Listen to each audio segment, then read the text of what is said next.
પચરંગી વસ્તી ધરાવે છે, ત્યારે આવતીકાલે મુસ્લિમ સમાજના મોહરમ તહેવારને લઈને પોલીસ દ્વારા નાઇટ પેટ્રોલિંગ કરવામાં આવ્યું છે, જેના પોલીસ કમિશનરથી લઈને ઉચ્ચ અધિકારીઓ જોડાયા હતા, જેમાં તહેવાર શાંતિપૂર્ણ માહોલમાં પૂર્ણ થાય તે માટે સુરક્ષા બંદોબસ્ત ગોઠવવા માટેના નિર્દેશો આપવામાં આવ્યા હતા।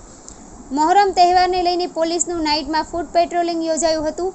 ભાગળ સહિતના વિસ્તારોમાં પોલીસનું ફૂટ પેટ્રોલિંગ યોજાયું હતું, જેમાં પોલીસ કમિશનર સહિતના ઉચ્ચ પોલીસ અધિકારીઓ હાજર હતા, સાથે જ પદાધિકારીઓને પણ હાજર રાખવામાં આવ્યા હતા।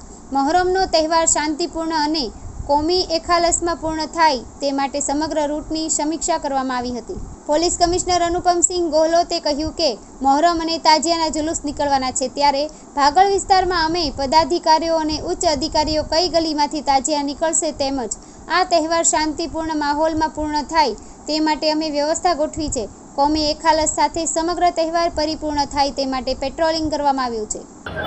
ભાગળ 4 રસ્તા પર અમે લોકો જો આવતીકાલે અને કતલના રાત મોહરમના તહેવાર નિમિત્તે અને પરમ દિવસે જો એ મોહરમમાં તાજિયાના જો જુલુસ નીકળવાના છે આ વિસ્તારમાં, તો બધા પોલીસ અને અમે લોકો બધા પેટ્રોલિંગમાં ફૂટ પેટ્રોલિંગ જગ્યાઓ ઉપર અંદર ગલીઓમાં ક્યાં જશે, કઈ રીતે રૂટ રહેશે, અમારા ડાયવર્ઝન ક્યાં કરવાના છે એના બધા સમીક્ષા કરવા માટે બધા અધિકારીઓ અને માણસો અહીંયા આવ્યા છે।